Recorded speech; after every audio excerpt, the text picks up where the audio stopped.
tayo. Today we have 50 pieces challenge. Siomai. Siomai. Ang dami niyan ha. So, challenge yun, ba yan? meron tayong siomai, tapos cucumber, lettuce at mga syempre, kakiti. yes. At saka syempre, ang ating masarap na sausawan. Ayan o. Sobrang spicy. Spicy. Chili paste na naluwan ng toyo. Yung galing to kay Ate Dim Sum Food Cart. Hello po, Ate. Hello po. Sarap yung sauce niya eh. So, tara po. Let's eat. Manganta mo po. Kain po tayo. Maubos natin to. Siyempre. Ano to eh? Challenge. Unang subo po sa inyo. Para po sa inyo. Oh. Pulang-pula yung sausawan natin.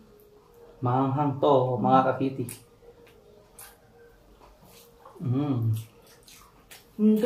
Tingnan nyo naman.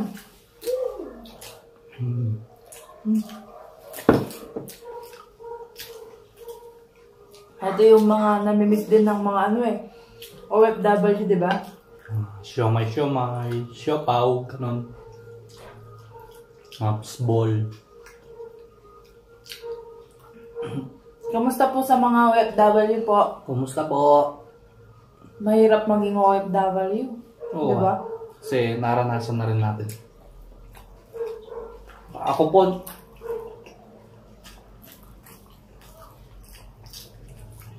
Kamusta ka naman nung ikaw ay nasa OFW? mahirap. Siyempre, mahirap talaga. Galing po ako sa Korea at siya naman po sa Dubai. Kaya alam natin yung ano eh, pakiramdam ng OFW. Mahirap talaga. Kasi nandyan yung magkakasakit ka po, di ba? Oo. Kailangan ikaw mismo alagaan mo yung sarili mo. Walang mag-aalaga sa'yo dun eh. First time ko lang din nun. Lalo na yata ano. Pero sabi nila yung second time daw na pag-alis, yun daw yung ano, masakit. Mas masakit. Kasi isang beses lang naman ako malis eh. Kaya di ba bumalik ka pa? Oo. Nagbakasyon ako ng ano, 1 month.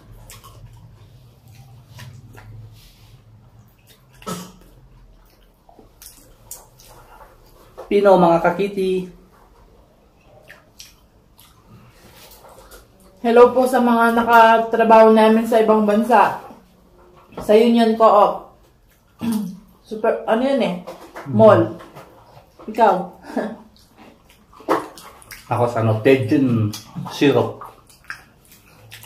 company namin. Pero siyempre yung mga kapatid natin sa iglesia. Mga Ojungbu. Lokal ng Ojungbu. Kumusta po kayo dyan? Ba't ako parang nakalimutan ko yun?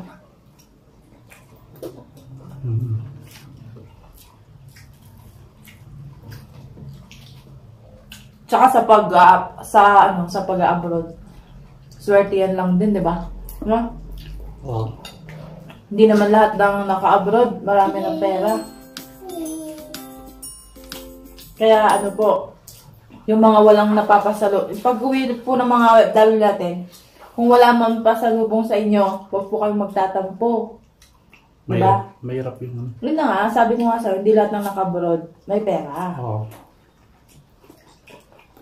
Kasi pagdating doon, mga kakiti, minsan yung company, family company lang. Yung iba, malalaking company. Kaya malaki rin ang sahod. Pero pagka small company lang, family business lang, siyempre mababa sahod. Wala kasing OT, overtime. Ngayon. Pero yung napasukan ko naman, medyo naswerte naman ng konti. Naswerte naman kaysa sa ibang company. Kaya may OT naman sa amin. Pag yata, ano ba sa Korea? Okay naman yung sa atin. Oo. Diba? Makakailad na ako, nakakalahati ko na yata. Sarap ng sausawan. Mahanghang.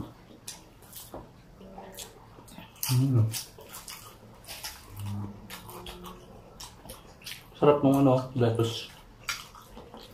Siyempre na umay.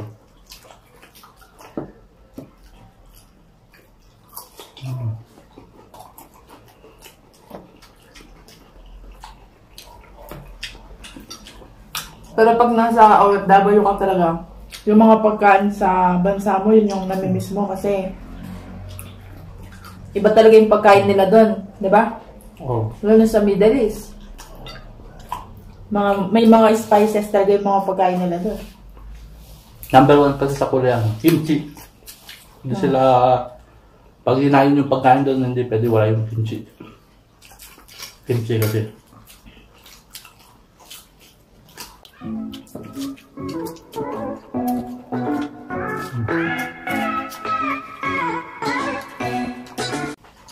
Ang dami pala nito. Oo.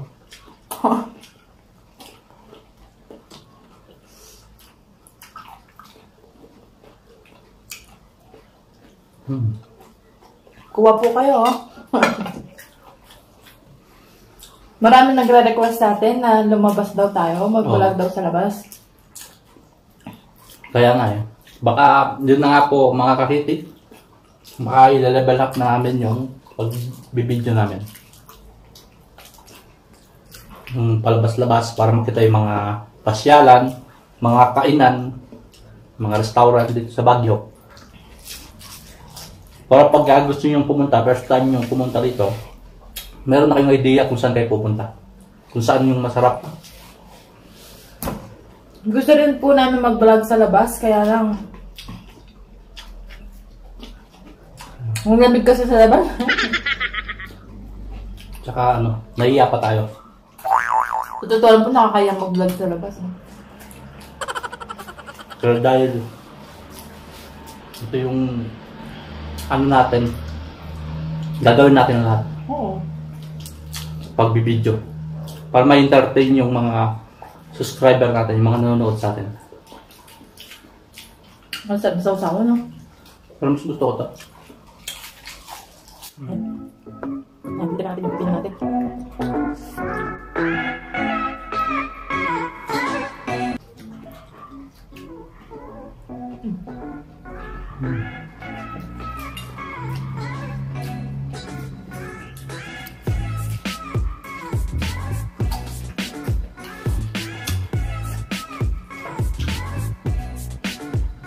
Saan niyo po gusto unang i-tour namin kayo dito sa Baguio? Kasi alam niyo po talaga, kami, homebody lang kami. Diba? Pero siguro yung unang vlog natin sa labas baka sa Strawberry Farm. Kasi malapit lang po kami dito sa Strawberry Farm eh. Isang sakayan lang, 5 minutes. Dito na kami sa Strawberry Farm. Malapit lang dito.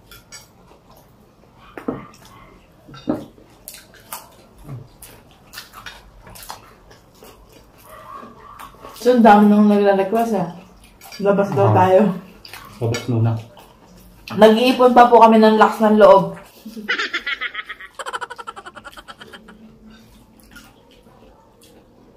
Ang sarap po, oh. Mainit pa. Hang.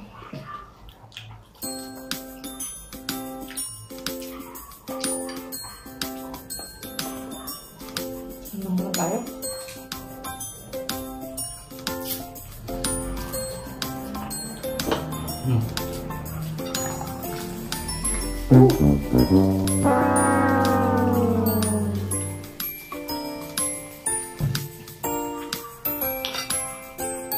Cheers po!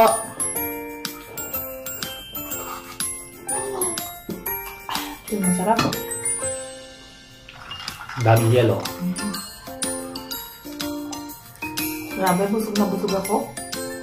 Ang daming siomay nun ah. Busog.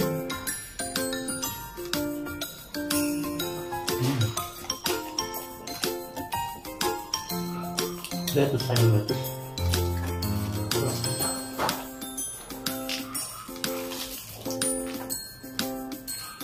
Ay, bakit mo yung siomay? Yung sa chili paste.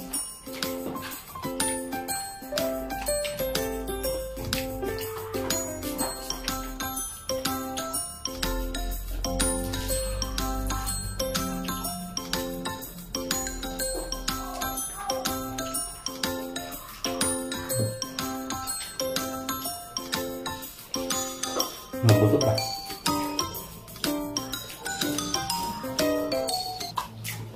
Nung sa Korea ba, may siomay din? Parang hindi ko napansin ah. Food kasi nila, no? Odeng. O, din. Pero masarap yung street foods ng Korea. Oh, Dito rin po kasi sa Chongsan Mall meron. meron ano, may Odeng, no? cart na ano, pang Korean. Kaya doon kami minsan bumibili ng kimchi. Cart ng Korean yun eh. Oo, Food kasi cart. meron din siyang dumplings. Tapos, rice cake.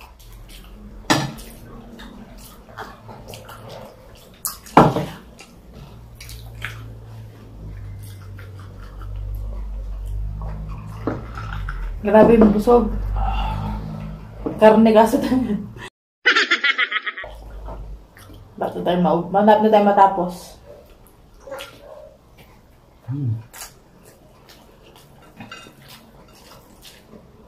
Ang sarap ito sa usawan, no?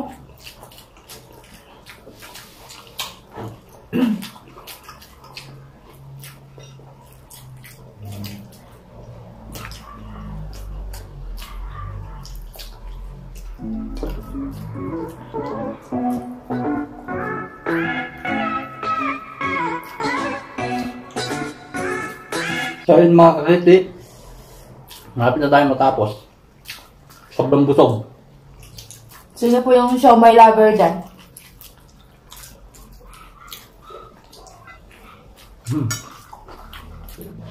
So, for the last siomay po, mga kakiti. Cheers! Cheers!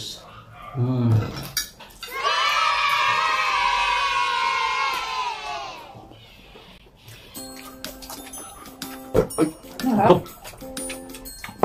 Sarap.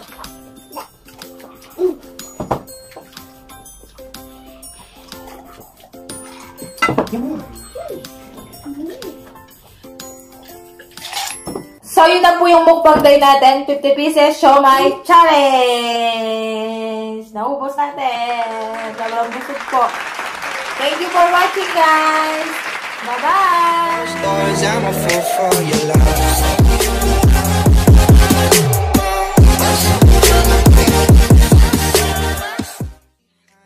Stars, I'm a